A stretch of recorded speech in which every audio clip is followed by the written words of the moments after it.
بسم الله الرحمن الرحيم ألف لام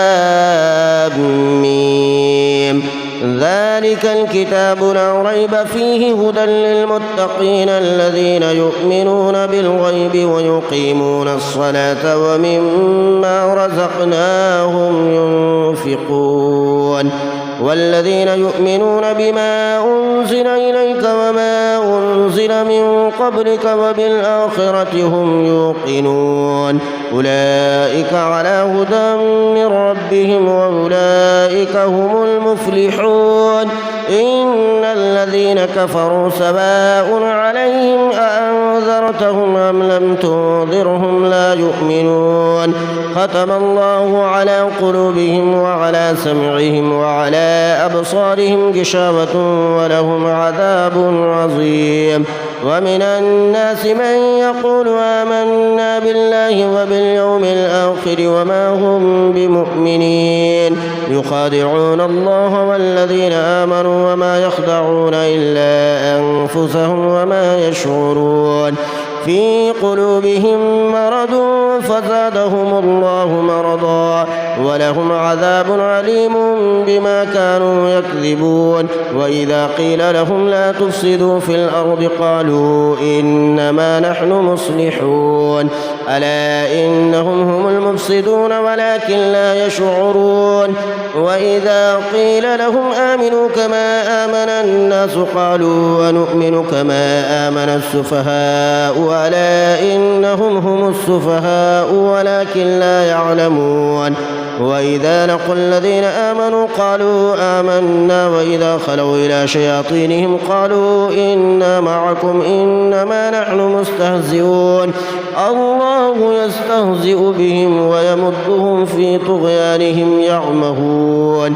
أولئك الذين اشتروا الضلالة بالهدى فما ربحت تجارتهم وما كانوا مهتدين مثلهم كمثل الذي استوقد نارا فلما أضاءت ما حوله ذهب الله بنورهم وتركهم في ظلمات لا يبصرون صم بكم عمي فهم لا يرجعون أو كصيب من السماء فيه ظلمات ورعد وبرق يجعلون أصابعهم في آذانهم من الصواعق حذر الموت والله محيط بالكافرين يكاد البرق يخطف أبصارهم كلما أضاء لهم مشوا فيه وإذا أظلم عليهم قاموا ولو شاء الله لذهب بسمعهم وأبصارهم إن الله على كل شيء قدير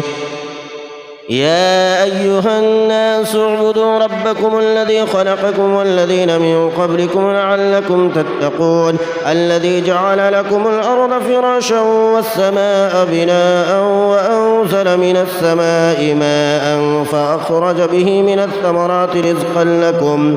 فلا تجعلوا لله أندادا وأنتم تعلمون وإن كنتم في ريب مما نزلنا على عبدنا فأتوا بسورة من مثله وادعوا شهداءكم من دون الله إن كنتم صادقين فإن لم تفعلوا ولن تفعلوا فاتقوا النار التي وقودها الناس والحجارة أعدت للكافرين وبشر الذين آمنوا وعملوا الصالحات أن لهم جنات تجري من تحتها الأنهار كلما رزقوا منها من ثمرة رزقا قالوا هذا الذي رزقنا من قبل وأوتوا به متشابها ولهم فيها أزواج مطهرة وهم فيها خالدون إن الله لا يستحيي أن يضرب مثلا ما بعوضة فما فوقها فأما الذين آمنوا فيعلمون أنه الحق من ربهم وأما الذين كفروا فيقولون ماذا أراد الله بهذا مثلا يضل به كثيرا ويهدي به كثيرا وما يضل به إلا الفاسقين الذين ينقضون عهد الله من بعد ميثاقه ويقطعون ما أمر الله به أن يوصل ويفسدون في الأرض أولئك هم الخاسرون كيف تكفرون بالله وكنتم أمواتا فأحياكم ثم يميتكم ثم يحييكم ثم إليه ترجعون هو الذي خلق لكم ما في الأرض جميعا ثم استوى إلى السماء فسواهن 7 سماوات وهو بكل شيء عليم وإذ قال ربك للملائكة إني جاعل في الأرض خليفة قالوا أتجعل فيها من يفسد فيها ويسفك الدماء ونحن نسبح بحمدك ونقدس لك قال إني أعلم ما لا تعلمون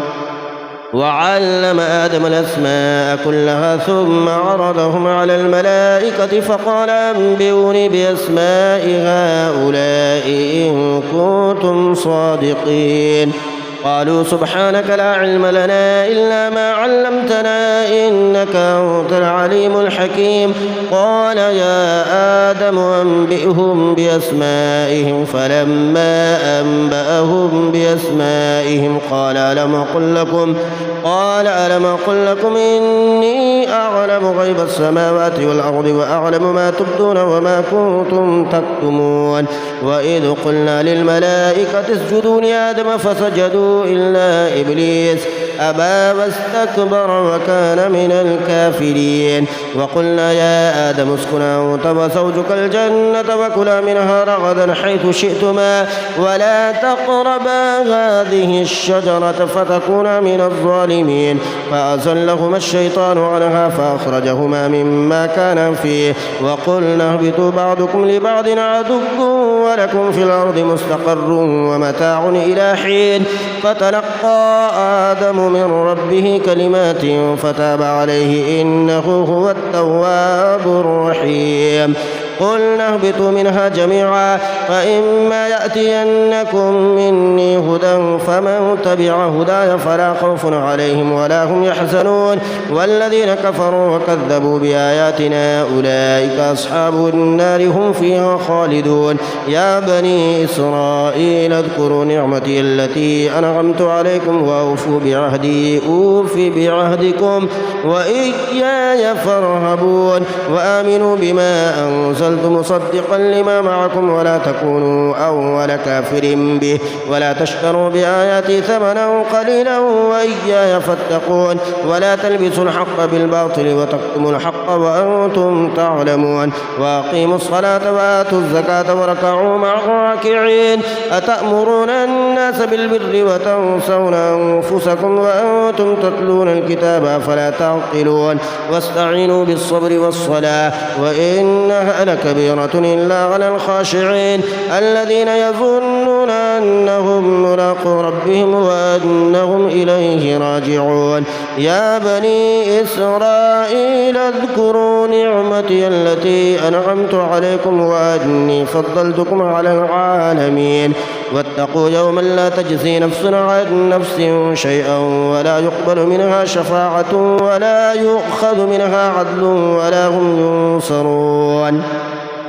وإذ نجيناكم من آل فرعون يسومونكم سوء العذاب يذبحون أبناءكم ويستحيون نساءكم وفي ذلكم بلاء من ربكم عظيم وإذ فرقنا بكم البحر فأنجيناكم وأغرقنا آل فرعون وأنتم تنظرون وإذ واعدنا موسى 40 ليلة ثم اتخذتم العجل من بعده وأنتم ظالمون ثم عفونا عنكم من بعد ذلك لعلكم تشكرون وإذ آتينا موسى الكتاب والفرقان لعلكم تهتدون وإذ قال موسى لقومه يا قوم إنكم ظلمتم أنفسكم باتخاذكم العجل فتوبوا إلى بارئكم فاقتلوا أنفسكم ذلكم خير لكم عند بارئكم فتاب عليكم إنه هو التواب الرحيم وإذ قلتم يا موسى لن نؤمن لك حتى نرى الله جهرة فأخذتكم الصاعقة وأنتم تنظرون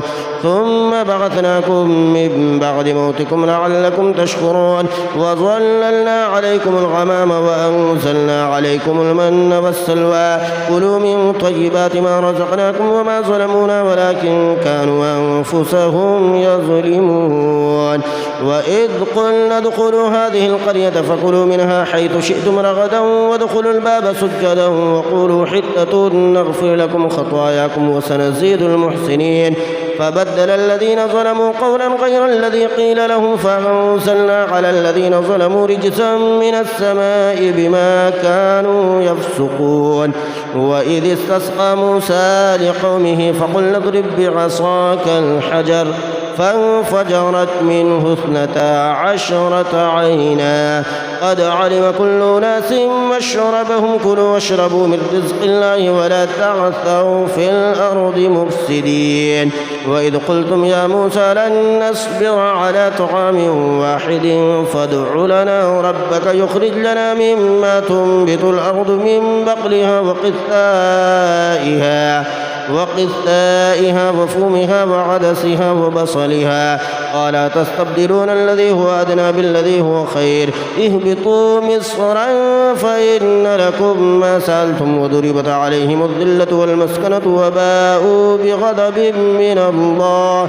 ذلك بأنهم كانوا يكفرون بآيات الله ويقتلون النبيين بغير الحق ذلك بما عصوا وكانوا يعتدون. إن الذين آمنوا والذين هادوا والنصارى والصابئين من آمن بالله واليوم الآخر وعمل صالحا فلهم أجرهم عند ربهم ولا خوف عليهم ولا هم يحزنون. وإذا أخذنا ميثاقكم ورفعنا فوقكم الطور خذوا ما آتيناكم بقوة واذكروا ما فيه لعلكم تتقون ثم توليتم من بعد ذلك فلولا فضل الله عليكم ورحمته لكنتم من الخاسرين. ولقد علمتم الذين اعتدوا منكم في السبت فقلنا لهم كونوا قردة خاسئين فجعلناها نكالا لما بين يديها وما خلفها وموعظة للمتقين. وإذ قال موسى لقومه إن الله يأمركم أن تذبحوا بقرة قالوا وتتخذنا هزوا قال أعوذ بالله أن أكون من الجاهلين. قالوا ادع لنا ربك يبين لنا ما هي قال إنه يقول إنها بقرة لا فارض ولا بكر عوان بين ذلك فافعلوا ما تؤمرون. قالوا ادع لنا ربك يبين لنا ما لونها قال إنه يقول إنها بقرة صفراء فاقع لونها تسر الناظرين. قالوا ادع لنا ربك يبين لنا ما هي إن البقرة شابه علينا وإنا إن شاء الله لمهتدون. قال إنه يقول إنها بقرة لا ذلول تثير الأرض ولا تسقي الحرث مسلمة لا شية فيها. قالوا الآن جئت بالحق فذبحوها وما كادوا يفعلون. وإذا قتلتم نفسا فادارأتم فيها والله مخرج ما كنتم تكتمون. فقلنا اضربوه ببعضها كذلك يحيي الله الموتى ويريكم آياته لعلكم تعقلون. ثم قست قلوبكم من بعد ذلك فهي كالحجارة أو أشد قسوة وإن من الحجارة لما يتفجر منه الأنهار وإن منها لما يشقق فيخرج منه الماء وإن منها لما يهبط من خشية الله وما الله بغافل عما تعملون. أفتطمعون أن يؤمنوا لكم وقد كان فريق منهم يسمعون كلام الله ثم يحرفونه من بعد ما قالوه وهم يعلمون. وإذا لقوا الذين آمنوا قالوا آمنا وإذا خلا بعضهم إلى بعض قالوا وتحدثونهم بما فتح الله عليكم ليحاجوكم به عند ربكم أفلا تعقلون. أولا يعلمون أن الله يعلم ما يسرون وما يعلنون ومنهم أميون لا يعلمون الكتاب إلا أماني وإنهم إلا يظنون. فويل للذين يكتبون الكتاب بأيديهم ثم يقولون هذا من عند الله ليشتروا به ثمنا قليلا فويل لهم مما كتبت أيديهم وويل لهم مما يكسبون. وقالوا لن تمسنا النار إلا أياما معدودة قل أتخذتم من عند الله عهدا فلن يخلف الله عهده أم تقولون على الله ما لا تعلمون بلى من كسب سيئة وأحاطت به خطيئته فأولئك أصحاب النار هم فيها خالدون والذين آمنوا وعملوا الصالحات أولئك أصحاب الجنة هم فيها خالدون وإذا أخذنا ميثاق بني إسرائيل لا تعبدون إلا الله وبالوالدين إحسانا وذي القربى واليتامى والمساكين وقولوا للناس حسنا وأقيموا الصلاة وآتوا الزكاة ثم توليتم إلا قليلا منكم وأنتم معرضون وإذا أخذنا ميثاقكم لا تسفكون دماءكم ولا تخرجون أنفسكم من دياركم ثم أقررتم وأنتم تشهدون ثم أنتم هؤلاء تقتلون أنفسكم وتخرجون فريقا منكم من ديارهم تظاهرون عليهم بالإثم والعدوان وإن يأتوكم سارى تفادوهم وهو محرم عليكم إخراجهم أفتؤمنون ببعض الكتاب وتكفرون ببعض فما جزاء من يفعل ذلك منكم إلا خزي في الحياة الدنيا ويوم القيامة يردون إلى أشد العذاب وما الله بغافل عما تعملون أولئك الذين اشتروا الحياة الدنيا بالآخرة فلا يخفف عنهم العذاب ولا هم ينصرون ولقد آتينا موسى الكتاب وقفينا من بعده بالرسل وآتينا عيسى ابن مريم البينات وأيدناه بروح القدس أفكلما جاءكم رسول بما لا تهوى أنفسكم استكبرتم ففريقا كذبتم وفريقا تقتلون وقالوا قلوبنا غلف بل لعنهم الله بكفرهم فقليلا ما يؤمنون ولما جاءهم كتاب من عند الله مصدق لما معهم وكانوا من قبل يستفتحون على الذين كفروا فلما جاءهم ما عرفوا كفروا به فلعنة الله على الكافرين بئس ما اشتروا به أنفسهم أن يكفروا بما أنزل الله بغيا أن ينزل الله من فضله على من يشاء من عباده فباءوا بغضب على غضب وللكافرين عذاب مهين وإذا قيل لهم آمنوا بما أنزل الله قالوا نؤمن بما أنزل علينا ويكفرون بما وراءه وهو الحق مصدقا لما معهم قل فلم تقتلون أنبياء الله من قبل إن كنتم مؤمنين ولقد جاءكم موسى بالبينات ثم اتخذتم العجل من بعده وأنتم ظالمون وإذا أخذنا ميثاقكم ورفعنا فوقكم الطور خذوا ما آتيناكم بقوة واسمعوا قالوا سمعنا وعصينا وأشربوا في قلوبهم العجل بكفرهم قل بئس ما يأمركم به إيمانكم إن كنتم مؤمنين قل إن كانت لكم الدار الآخرة عند الله خالصة من دون الناس فتمنوا الموت إن كنتم صادقين ولن يتمنوه أبدا بما قدمت أيديهم والله عليم بالظالمين ولتجدنهم أحرص الناس على حياة ومن الذين أشركوا يود أحدهم لو يعمر 1000 سنة وما هو بمزحزحه من العذاب أن يعمر والله بصير بما يعملون قل من كان عدوا لجبريل فإنه نزله على قلبك بإذن الله مصدقا لما بين يديه وهدى وبشرى للمؤمنين من كان عدوا لله وملائكته ورسله وجبريل وميكال فإن الله عدو للكافرين ولقد أنزلنا إليك آيات بينات وما يكفر بها إلا الفاسقون أفكلما عاهدوا عهدا نبذه فريق منهم بل أكثرهم لا يؤمنون ولما جاءهم رسول من عند الله مصدق لما معهم نبذ فريق من الذين أوتوا الكتاب كتاب الله وراء ظهورهم كأنهم لا يعلمون واتبعوا ما تتلو الشياطين على ملك سليمان وما كفر سليمان ولكن الشياطين كفروا يعلمون الناس السحر وما أنزل على الملكين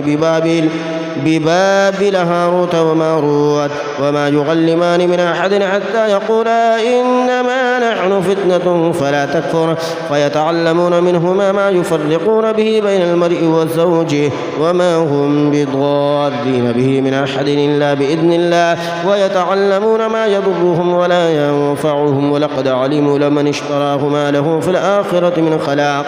ولبئس ما شروا به أنفسهم لو كانوا يعلمون ولو أنهم آمنوا واتقوا لمثوبة من عند الله خير لو كانوا يعلمون يا أيها الذين آمنوا لا تقولوا راعنا وقولوا انظرنا واسمعوا وللكافرين عذاب أليم ما يود الذين كفروا من أهل الكتاب ولا المشركين أن ينزل عليكم من خير من ربكم والله يختص برحمته من يشاء والله ذو الفضل العظيم ما ننسخ من آية أو ننسخها نأت بخير منها أو مثلها ألم تعلم أن الله على كل شيء قدير ألم تعلم أن الله له ملك السماوات والأرض وما لكم من دون الله من ولي ولا نصير أم تريدون أن تسألوا رسولكم كما سئل موسى من قبل ومن يتبدل الكفر بالإيمان فقد ضل سواء السبيل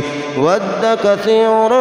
من أهل الكتاب لو يردونكم من بعد إيمانكم كفارا حسدا من عند أنفسهم من بعد ما تبين لهم الحق فاعفوا واصفحوا حتى يأتي الله بأمره إن الله على كل شيء قدير وأقيموا الصلاة وآتوا الزكاة وما تقدموا لأنفسكم من خير تجدوه عند الله إن الله بما تعملون بصير وقالوا لن يدخل الجنة إلا من كان هودا أو نصارى تلك أمانيهم قل هاتوا برهانكم إن كنتم صادقين بلى من أسلم وجهه لله وهو محسن فله أجره عند ربه ولا خوف عليهم ولا هم يحزنون وقالت اليهود ليست النصارى على شيء وقالت النصارى ليست اليهود على شيء وهم يتلون الكتاب كذلك قال الذين لا يعلمون مثل قولهم فالله يحكم بينهم يوم القيامة فيما كانوا فيه يختلفون ومن أظلم ممن منع مساجد الله أن يذكر فيها اسمه وسعى في خرابها أولئك ما كان لهم أن يدخلوها إلا خائفين لهم في الدنيا خزي ولهم في الآخرة عذاب عظيم ولله المشرق والمغرب فأينما تولوا فثم وجه الله إن الله واسع عليم وقالوا اتخذ الله ولدا سبحانه بل له ما في السماوات والأرض كل له قانتون بديع السماوات والأرض وإذا قضى أمرا فإنما يقول له كن فيكون وقال الذين لا يعلمون لولا يكلمنا الله أو تأتينا آية كذلك قال الذين من قبلهم مثل قولهم تشابهت قلوبهم قد بينا الآيات لقوم يوقنون إنا أرسلناك بالحق بشيرا ونذيرا ولا تسأل عن أصحاب الجحيم ولن ترضى عنك اليهود ولا النصارى حتى تتبع ملتهم قل إن هدى الله هو الهدى ولئن اتبعت أهواءهم بعد الذي جاءك من العلم ما لك من الله من ولي ولا نصير الذين آتيناهم الكتاب يتلونه حق تلاوته أولئك يؤمنون به ومن يكفر به فأولئك هم الخاسرون يا بني إسرائيل اذكروا نعمتي التي أنعمت عليكم وأني فضلتكم على العالمين واتقوا يوما لا تجزي نفس عن نفس شيئا ولا يقبل منها عدل ولا تنفعها شفاعة ولا هم ينصرون وإذ ابتلى إبراهيم ربه بكلمات فأتمهن قال إني جاعلك للناس إماما قال ومن ذريتي قال لا ينال عهد الظالمين وإذ جعلنا البيت مثابة للناس وأمنا واتخذوا من مقام إبراهيم مصلى وعهدنا إلى إبراهيم وإسماعيل أن طهرا بيتي للطائفين والعاكفين والركع السجود وإذ قال إبراهيم رب اجعل هذا بلدا آمنا وارزق أهله من الثمرات من آمن منهم بالله واليوم الآخر قال ومن كفر فأمتعه قليلا ثم أضطره إلى عذاب النار وبئس المصير. وإذ يرفع إبراهيم القواعد من البيت وإسماعيل ربنا تقبل منا إنك أنت السميع العليم ربنا واجعلنا مسلمين لك ومن ذريتنا أمة مسلمة لك وأرنا مناسكنا وتب علينا إنك أنت التواب الرحيم ربنا وابعث فيهم رسولا منهم يتلو عليهم آياتك ويعلمهم الكتاب والحكمة ويزكيهم إنك أنت العزيز الحكيم. ومن يرغب عن ملة إبراهيم إلا من سفه نفسه ولقد اصطفيناه في الدنيا وإنه في الآخرة لمن الصالحين. إذ قال له ربه أسلم قال أسلمت لرب العالمين. ووصى بها إبراهيم بنيه ويعقوب يا بني إن الله اصطفى لكم الدين فلا تموتن إلا وأنتم مسلمون. أم كنتم شهداء إذ حضر يعقوب الموت إذ قال لبنيه ما تعبدون من بعدي قالوا نعبد إلهك وإله آبائك إبراهيم وإسماعيل وإسحاق إلها واحدا ونحن له مسلمون. تلك أمة قد خلت لها ما كسبت ولكم ما كسبتم ولا تسألون عما كانوا يعملون. وقالوا كونوا هودا أو نصارى تهتدوا قل بل ملة إبراهيم حنيفا وما كان من المشركين. قولوا آمنا بالله وما أنزل إلينا وما أنزل إلى إبراهيم وإسماعيل وإسحاق ويعقوب والأسباط وما أوتي موسى وعيسى وما أوتي النبيون من ربهم لا نفرق بين أحد منهم ونحن له مسلمون. فإن آمنوا بمثل ما آمنتم به فقد اهتدوا وإن تولوا فإنما هم في شقاق فسيكفيكهم الله وهو السميع العليم. صبغة الله ومن أحسن من الله صبغة ونحن له عابدون. قل أتحاجوننا في الله وهو ربنا وربكم ولنا أعمالنا ولكم أعمالكم ونحن له مخلصون. أم تقولون إن إبراهيم وإسماعيل وإسحاق ويعقوب والأسباط كانوا هودا أو نصارى قل أأنتم أعلم أم الله ومن أظلم ممن كتم شهادة عنده من الله وما الله بغافل عما تعملون. تلك أمة قد خلت لها ما كسبت ولكم ما كسبتم ولا تسألون عما كانوا يعملون. سيقول السفهاء من الناس ما ولاهم عن قبلتهم التي كانوا عليها قل لله المشرق والمغرب يهدي من يشاء إلى صراط مستقيم. وكذلك جعلناكم أمة وسطا لتكونوا شهداء على الناس ويكون الرسول عليكم شهيدا. وما جعلنا القبلة التي كنت عليها إلا لنعلم من يتبع الرسول ممن ينقلب على عقبيه وإن كانت لكبيرة إلا على الذين هدى الله وما كان الله ليضيع إيمانكم إن الله بالناس لرؤوف رحيم. قد نرى تقلب وجهك في السماء فلنولينك قبلة ترضاها فول وجهك شطر المسجد الحرام وحيث ما كنتم فولوا وجوهكم شطره وإن الذين أوتوا الكتاب ليعلمون أنه الحق من ربهم وما الله بغافل عما يعملون.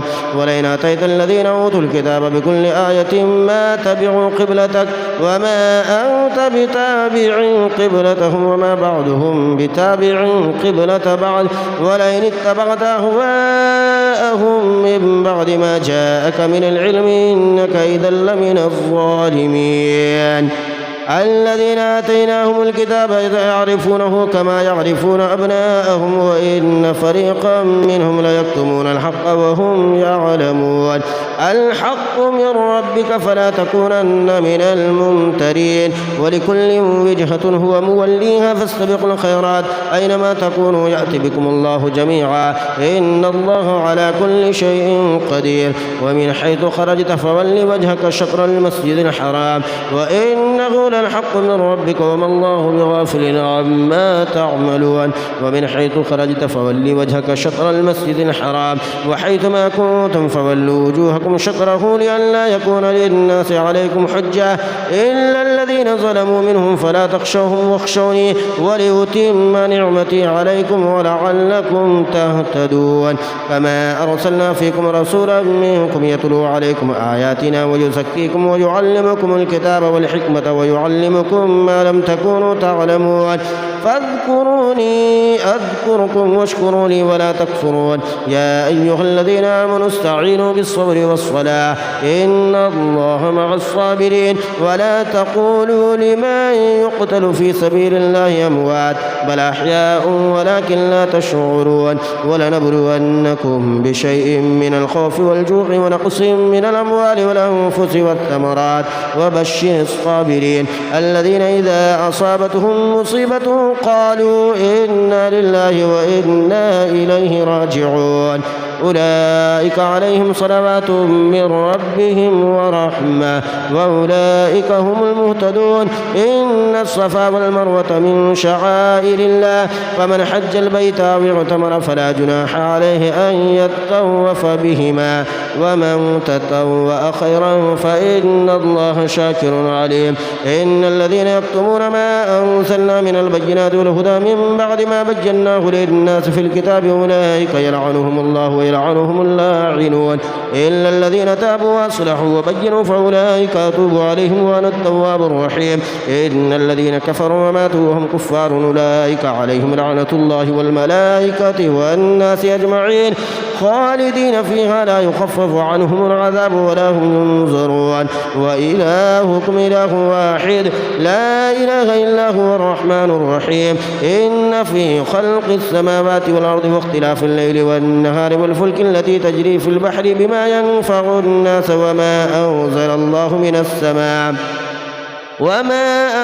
الله من السماء من ماء فأحيا به الأرض بعد موتها وبث فيها من كل دابة وتصريف الرياح والسحاب المسخر بين السماء والأرض لآيات لقوم يعقلون ومن الناس من يتخذ من دون الله أندادا يحبونهم كحب الله والذين آمنوا أشد حبا لله ولو يرى الذين ظلموا إذ يرون العذاب أن القوة لله جميعا وأن الله شديد العذاب إذ تبرأ الذين اتبعوا من الذين اتبعوا ورأوا العذاب وتقطعت بهم الأسباب وقال الذين اتبعوا لو أن لنا كرة فنتبرأ منهم كما تبرأوا منا كذلك يريهم الله أعمالهم حسرات عليهم وما هم بخارجين من النار يا أيها الناس كلوا مما في الأرض حلالا طيبا ولا تتبعوا خطوات الشيطان إنه لكم عدو مبين إنما يأمركم بالسوء والفحشاء وأن تقولوا على الله ما لا تعلمون وإذا قيل لهم اتبعوا ما أنزل الله قالوا بل نتبع ما ألفينا عليه آباءنا أولو كان آباؤهم لا يعقلون شيئا ولا يهتدون ومثل الذين كفروا كمثل الذي ينعق بما لا يسمع إلا دعاء ونداء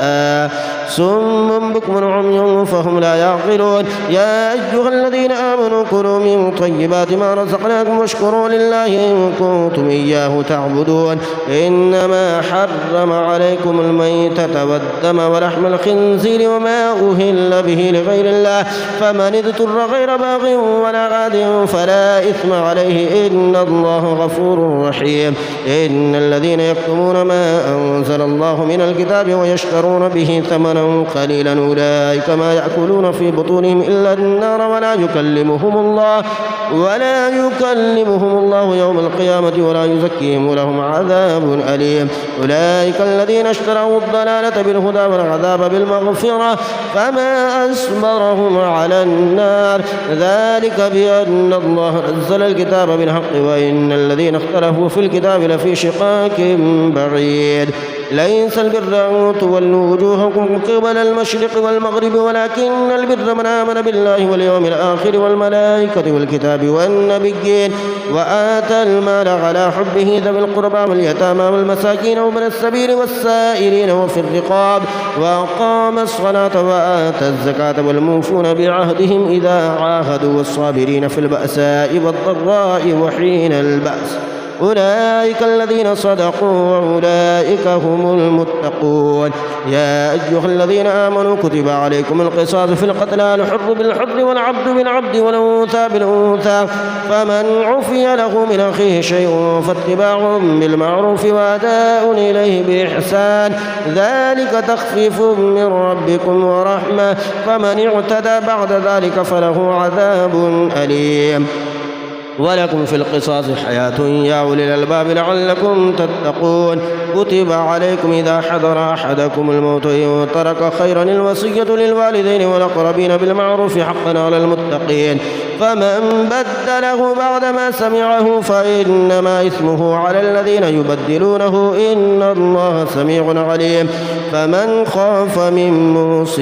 جنفا أو إثما فأصلح بينهم فلا إثم عليه إن الله غفور رحيم. يا أيها الذين آمنوا كتب عليكم الصيام كما كتب على الذين من قبلكم لعلكم تتقون أياما معدودات فمن كان منكم مريضا أو على سفر فعدة من أيام أخر وعلى الذين يطيقونه فدية طعام مسكين فمن تطوع خيرا فهو خير له وأن تصوموا خير لكم إن كنتم تعلمون. شهر رمضان الذي أنزل فيه القرآن هدى للناس وبينات من الهدى والفرقان فمن شهد منكم الشهر فليصم ومن كان مريضا أو على سفر فعدة من أيام أخر يريد الله بكم اليسر ولا يريد بكم العسر ولتكملوا العدة ولتكبروا الله على ما هداكم ولعلكم تشكرون. وإذا سألك عبادي عني فإني قريب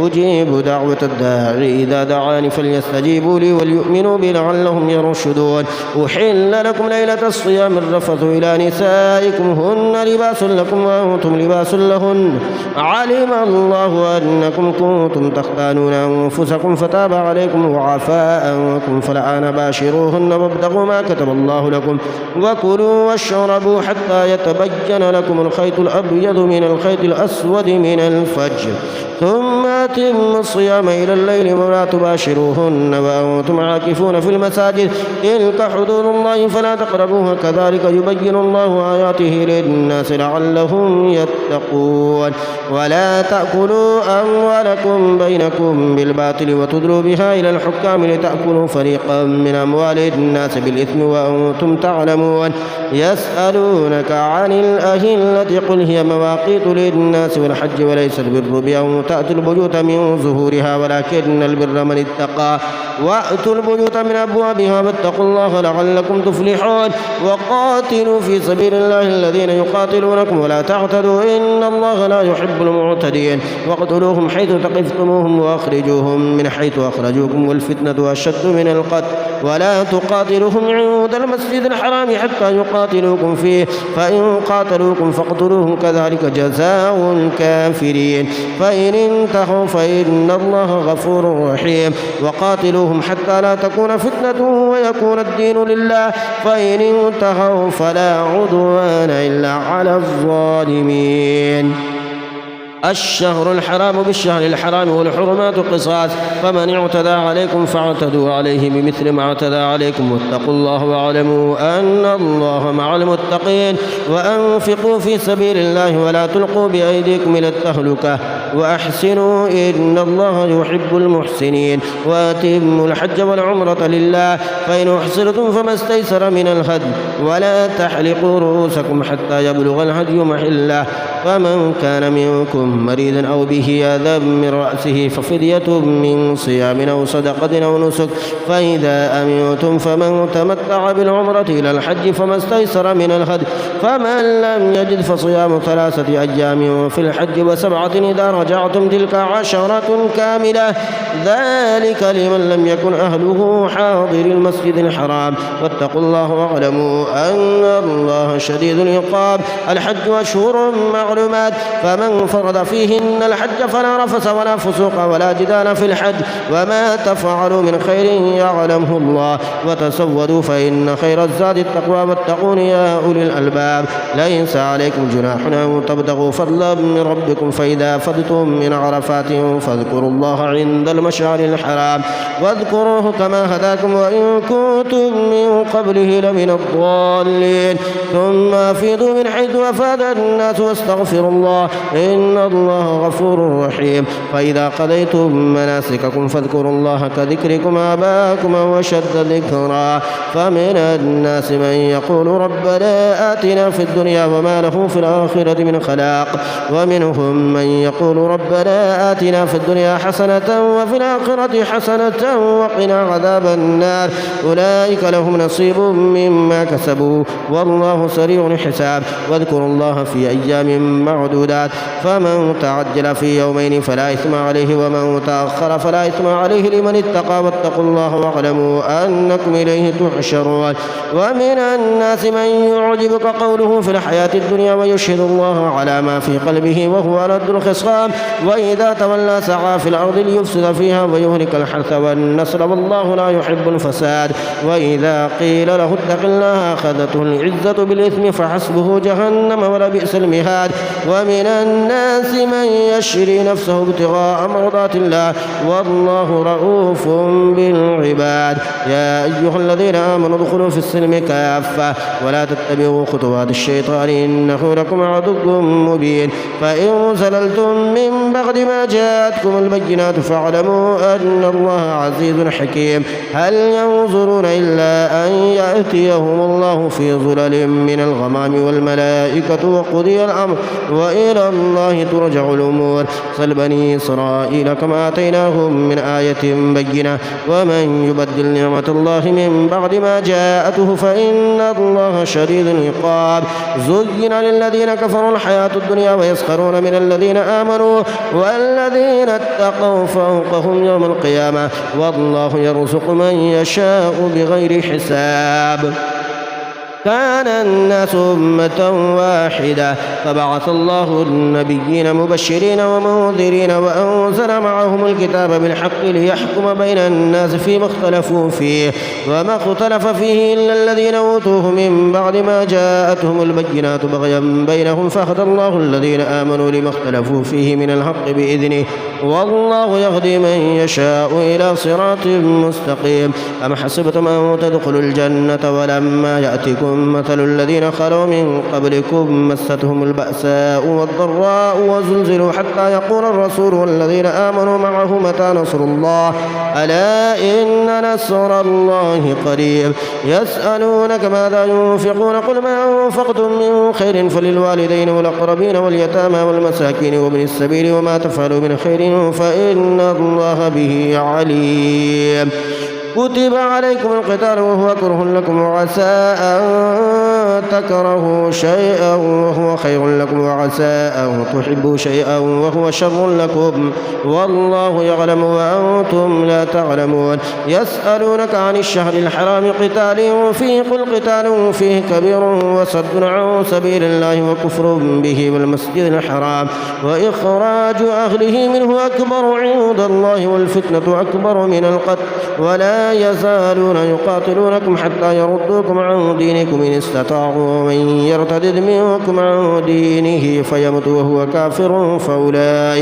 فأولئك حبطت أعمالهم في الدنيا والآخرة وأولئك أصحاب النار هم فيها خالدون. إن الذين آمنوا والذين هاجروا وجاهدوا في سبيل الله أولئك يرجون رحمة الله والله غفور رحيم. يسألونك عن الخمر والميسر قل فيهما إثم كبير ومنافع للناس وإثمهما أكبر من نفعهما ويسألونك ماذا ينفقون قل العفو كذلك يبين الله لكم لكم الآيات لعلكم تتفكرون في الدنيا والآخرة. ويسألونك عن اليتامى قل إصلاح لهم خير وإن تخالطوهم فإخوانكم والله يعلم المفسد من المصلح ولو شاء الله لأعنتكم إن الله عزيز حكيم. ولا تنكحوا المشركات حتى يؤمن ولأمة مؤمنة خير من مشركة ولو أعجبتكم ولا تنكحوا المشركين حتى يؤمنوا ولعبد مؤمن خير من مشرك ولو أعجبكم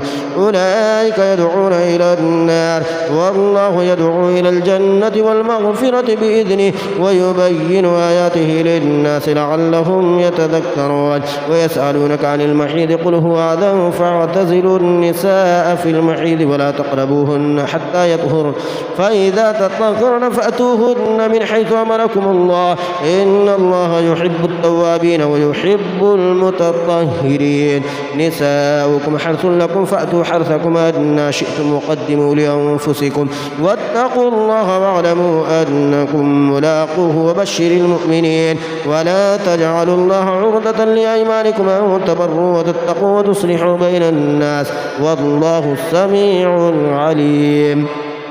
لا يؤاخذكم الله باللغو في أيمانكم ولكن يؤاخذكم بما كسبت قلوبكم والله غفور حليم. للذين يؤلون من نسائهم تربص 4 أشهر فإن فاءوا فإن الله غفور رحيم وإن عزموا الطلاق فإن الله سميع عليم. والمطلقات يتربصن بأنفسهن 3 قروء ولا يحل لهن أن يكتمن ما خلق الله في أرحامهن إن كن يؤمن بالله واليوم الآخر وبعولتهن حق بردهن في ذلك إن أرادوا إصلاحا ولهن مثل الذي عليهن بالمعروف وللرجال عليهن درجة والله عزيز حكيم. الطلاق 2 فإمساك بمعروف أو تسريح بإحسان ولا يحل لكم أن تأخذوا مما آتيتموهن شيئا إلا أن يخافا ألا يقيما حدود الله فإن خفتم أن لا يقيما حدود الله فلا جناح عليهما فيما افتدت به تلك حدود الله فلا تعتدوها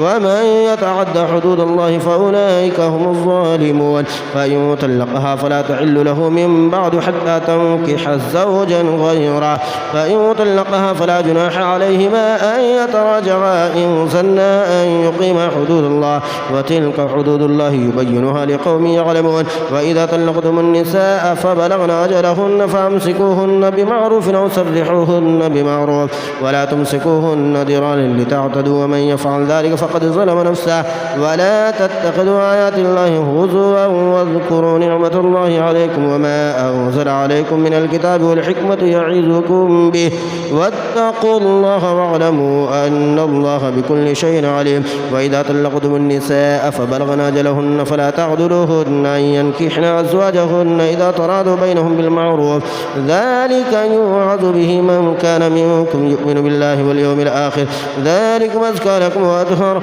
والله يعلم وأنتم لا تعلمون. والوالدات يرضعن أولادهن حولين كاملين لمن أراد أن يتم الرضاعة وعلى المولود له رزقهن وكسوتهن بالمعروف لا تكلف نفس إلا وسعها لا تضار والدة بولدها ولا مولود له بولده وعلى الوارث مثل ذلك فإن أرادا فصالا أو تراض منهما وتشاور فلا جناح عليهما. وإن أردتم أن تسترضعوا أولادكم فلا جناح عليكم إذا سلمتم ما آتيتم بالمعروف واتقوا الله واعلموا أن الله بما تعملون بصير. والذين يتوفون منكم ويذرون أزواجا يتربصن بأنفسهن 4 أشهر و10 فإذا بلغن أجلهن فلا جناح عليكم فيما فعلن في أنفسهن بالمعروف والله بما تعملون خبير. ولا جناح عليكم فيما عرضتم به من خطبة النساء أو أكننتم في أنفسكم علم الله أنكم ستذكرونهن ولكن لا تواعدوهن سرا إلا أن تقولوا قولا معروفا. ولا تعزموا عقدة النكاح حتى يبلغ الكتاب أجله واعلموا أن الله يعلم ما في أنفسكم فاحذروه واعلموا أن الله غفور حليم. لا جناح عليكم إن طلقتم النساء ما لم تمسوهن أو تفردوا لهن فريدا ومتعوهن على الموسع قدره وعلى المقدر قدره متاعا بالمعروف حقا على المحسنين. وإن طلقتموهن من قبل أن تمسوهن وقد فرضتم لهن فريدا عقدة فنصف ما فرضتم إلا أن يعفون أو يعفو الذي بيده عقدة النكاح وأن تعفوا أقرب للتقوى ولا تنسوا الفضل بينكم إن الله بما تعملون بصير حافظوا على الصلوات والصلاة الوسطى وقوموا لله قانتين وإن خفتم فرجالا أو ركبانا فإذا أمنتم فاذكروا الله كما علمكم ما لم تكونوا تعلمون والذين يتوفون منكم ويذرون أزواجا وصية لأزواجهم متاعا إلى الحول غير إخراج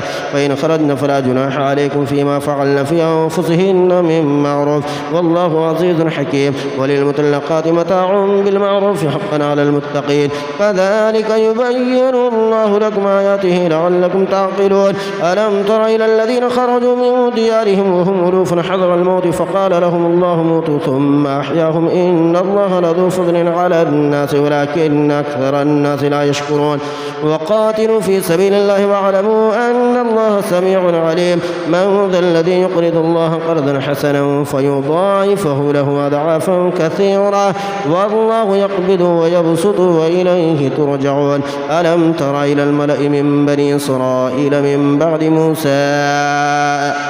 إذ قالوا لنبي لهم ابعث لنا ملكا نقاتل في سبيل الله قال هل عسيتم إن كتب عليكم القتال ولا تقاتلوا قالوا وما لنا ألا نقاتل في سبيل الله وقد خرجنا من ديارنا وأبنائنا فلما كتب عليهم القتال تولوا إلا قليلا منهم والله عليم بالظالمين وقال لهم نبيهم إن الله قد بعث لكم طالوت ملكا قالوا أنى يكون له الملك علينا ونحن أحق بالملك منه ولم يؤت سعة من المال قال إن الله اصطفاه عليكم وزاده بسطة في العلم والجسم والله يؤتي ملكه من يشاء والله واسع عليم وقال لهم نبيهم إن آية ملكه أن يأتيكم التابوت فيه سكينة من ربكم وبقية مما ترك آل موسى وآل هارون تحمله الملائكة إن في ذلك لآية لكم إن كنتم مؤمنين فلما فصل طالوت بالجنود قال إن الله مبتليكم بنهر فمن شرب منه فليس مني ومن لم يطعمه فإنه مني إلا من اغترف غرفة بيده فشربوا منه إلا قليلا منهم فلما جاوزه هو والذين آمنوا معه قالوا لا طاقة لنا اليوم بجالوت وجنوده قال الذين يظنون أنهم ملاقوا الله كم من فئة قليلة غلبت فئة كثيرة بإذن الله والله مع الصابرين ولما برزوا لجالوت وجنوده قالوا ربنا افرغ علينا صبرا وثبت أقدامنا وانصرنا على القوم الكافرين فهزموهم بإذن الله وقتل داود جالوت وآتاه الله الملك والحكمة وعلمه مما يشاء ولولا دفع الله الناس بعدهم ببعض لفسدت الأرض ولكن الله ذو فضل على العالمين تلك آيات الله نتلوها عليك بالحق وإنك لمن المرسلين تلك الرسل فضلنا بعضهم على بعض منهم من كلم الله ورفع بعضهم درجات وآتينا عيسى ابن مريم البينات وأيدناه بروح القدس ولو شاء الله ما اقتتل الذين من بعدهم من بعد ما جاءتهم البينات ولكن اختلفوا فمنهم من آمن ومنهم من كفر ولو شاء الله ما اقتتلوا ولكن الله يفعل ما يريد يا أيها الذين آمنوا أنفقوا مما رزقناكم من قبل أن يأتي يوم لا بيع فيه ولا خلة ولا شفاعة والكافرون هم الظالمون الله لا إله إلا هو الحي القيوم لا تأخذه سنة ولا نوم له ما في السماوات وما في الأرض من ذا الذي يشفع عنده إلا بإذنه يعلم ما بين أيديهم وما خلفهم ولا يحيطون بشيء من علمه إلا بما شاء وسع كرسيه السماوات والأرض ولا يؤوده حفظهما وهو العلي العظيم لا إكراه في الدين قد تبين الرشد من الغي فمن يكفر بالطاغوت ويؤمن بالله فقد استمسك بالعروة الوثقى لا انفصام لها والله سميع عليم الله ولي الذين آمنوا يخرجهم من الظلمات إلى النور والذين كفروا أولياؤهم الطاغوت يخرجونهم من النور إلى الظلمات أولئك أولئك أصحاب النار هم فيها خالدون. ألم تر إلى الذي حاج إبراهيم في ربه أن آتاه الله الملك إذ قال إبراهيم ربي الذي يحيي ويميت قال أنا أحيي وأميت قال إبراهيم فإن الله يأتي بالشمس من المشرق فأت بها من المغرب فبهت الذي كفر والله لا يهدي القوم الظالمين. أو كالذي مر على قرية وهي خاوية على عروشها قال أنى يحيي هذه الله بعد موتها فأماته الله 100 عام ثم بعثه قال كم لبثت قال لبثت يوما أو بعض يوم قال بل لبثت 100 عام فانظر إلى طعامك وشرابك لم يتسنه وانظر إلى حمارك ولنجعلك آية للناس وانظر إلى العظام كيف ننشزها ثم نكسوها لحما فلما تبين له قال أعلم أن الله على كل شيء قدير. وإذ قال إبراهيم رب أرني كيف تحيي الموتى قال ولم تؤمن قال بلى ولكن ليطمئن قلبي قال فخذ 4 من الطير فصرهن إليك ثم اجعل على كل جبل منهن جزعا ثم ادعوهن يأتينك سعيا واعلم أن الله عزيز حكيم. مثل الذين ينفقون أموالهم في سبيل الله كمثل حبة أنبتت 7 سنابل في كل سنبلة 100 حبة والله يضاعف لمن يشاء والله واسع عليم. الذين ينفقون أموالهم في سبيل الله ثم لا يتبعون ما أنفقوا منا ولا أذى لهم أجرهم عند ربهم ولا خوف عليهم ولا هم يحزنون قول معروف ومغفرة خير من صدقة يتبعها عذاب والله غني حليم. يا أيها الذين آمنوا لا تبطلوا صدقاتكم بالمن والأذى كالذي ينفق ماله رئاء الناس ولا يؤمن بالله واليوم الآخر فمثله كمثل صفوان عليه تراب فأصابه وابل فتركه صلدا لا يقدرون على شيء مما كسبوا والله لا يهدي القوم الكافرين. ومثل الذين ينفقون أموالهم ابتغاء مرضات الله وتثبيتا من أنفسهم كمثل جنة بربوة أصابها وابل فآتت أكلها ضعفين فإن لم يصبها وابل فطل والله بما تعملون بصير. أيود أحدكم أن تكون له جنة من نخيل وأعناب تجري من تحته الأنهار له فيها من كل الثمرات وأصابه الكبر وله ذرية ضعفاء فأصابها إعصار فيه نار فاحترقت كذلك يبين الله لكم الآيات لعلكم تتفكرون. يا أيها الذين آمنوا أنفقوا من طيبات ما كسبتم ومما أخرجنا لكم من الأرض ولا تيمموا الخبيث منه تنفقون ولستم بآخذه إلا أن تغمضوا فيه واعلموا أن الله غني حميد. الشيطان يعدكم الفقر ويأمركم بالفحشاء والله يعدكم مغفرة منه وفضلا والله واسع عليم. يؤتي الحكمة من يشاء ومن يؤت الحكمة فقد أوتي خيرا كثيرا وما يذكر إلا أولو الألباب. وما أنفقتم من نفقة أو نذرتم من نذر فإن الله يعلمه وما للظالمين من أنصار. إن تبدوا الصدقات فنعما هي وإن تخفوها وتؤتوها الفقراء فهو خير لكم ويكفر عنكم من سيئاتكم والله بما تعملون خبير.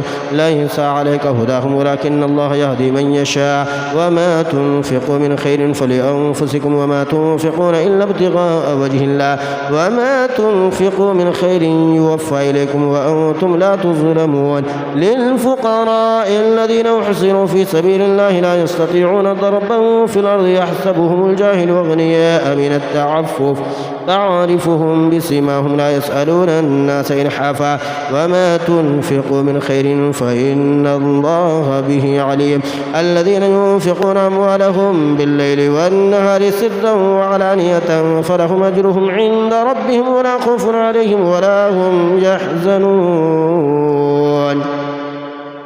الذين يأكلون الربا لا يقومون إلا كما يقوم الذي يتخبطه الشيطان من المس ذلك بأنهم قالوا إنما البيع مثل الربا وأحل الله البيع وحرم الربا فمن جاءه موعظة من ربه فانتهى فله ما سلف وأمره إلى الله ومن عاد فأولئك أصحاب النار هم فيها خالدون يمحق الله الربا ويربي الصدقات والله لا يحب كل كفار أثيم إن الذين آمنوا وعملوا الصالحات وأقاموا الصلاة وآتوا الزكاة لهم أجرهم عند ربهم ولا خوف عليهم ولا هم يحزنون يا أيها الذين آمنوا اتقوا الله وذروا ما بقي من الربا إن كنتم مؤمنين فإن لم تفعلوا فأذنوا بحرب من الله ورسوله وإن تبتم فلكم رؤوس أموالكم لا تظلمون ولا تظلمون وإن كان ذو عسرة فنظرة إلى ميسرة وأن تصدقوا خير لكم إن كنتم تعلمون واتقوا يوما ترجعون فيه إلى الله ثم توفى كل نفس ما كسبت وهم لا يظلمون يا أيها الذين آمنوا إذا تداينتم بدين إلى أجل مسمى فاكتبوه ليكتب بينكم كاتب بالعدل ولا يأبى كاتب أن يكتب كما علمه الله فليكتب وليملل الذي عليه الحق وليتق الله ربه ولا يبخس منه شيئا فإن كان الذي عليه الحق سفيها أو ضعيفا أو لا يستطيع أن يمل هو فليملل وليه بالعدل واستشهدوا شهيدين من رجالكم فإن لم يكونا رجلين فرجل وامرأتان ممن ترضون من الشهداء أن تدل إحداهما فتذكر إحداهما الأخرى ولا يأبى الشهداء إذا ما دعوا ولا تسأموا أن تكتبوه صغيرا أو كبيرا إلى أجله ذلكم أقسط عند الله وأقوم للشهادة وأدنى ألا ترتابوا إلا أن تكون تجارة حاضرة تديرونها بينكم فليس عليكم جناح ألا تكتبوها وأشهدوا إذا تبايعتم ولا يضار كاتب ولا شهيد وإن تفعلوا فإنه فسوق بكم واتقوا الله ويعلمكم الله والله بكل شيء عليم وإن كنتم على سفر ولم تجدوا كاتبا فرهان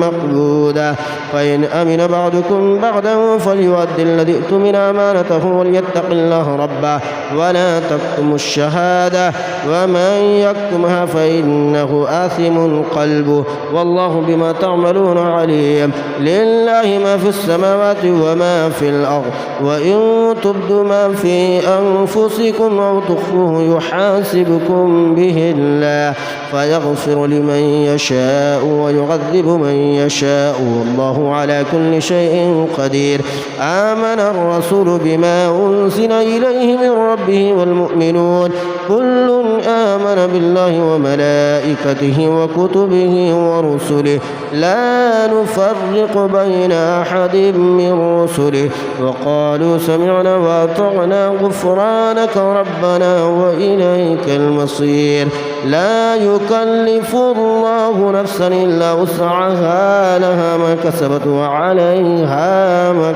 اكتسبت ربنا لا تؤاخذنا إن نسينا أو أخطأنا ربنا ولا تحمل علينا إصرا كما حملته على الذين من قبلنا ربنا ولا تحملنا ما لا طاقة لنا به واعف عنا واغفر لنا وارحمنا أنت مولانا فانصرنا على القوم الكافرين اللهم صل على سيدنا ومولانا محمد وعلى آل سيدنا ومولانا محمد كما تحب وترضى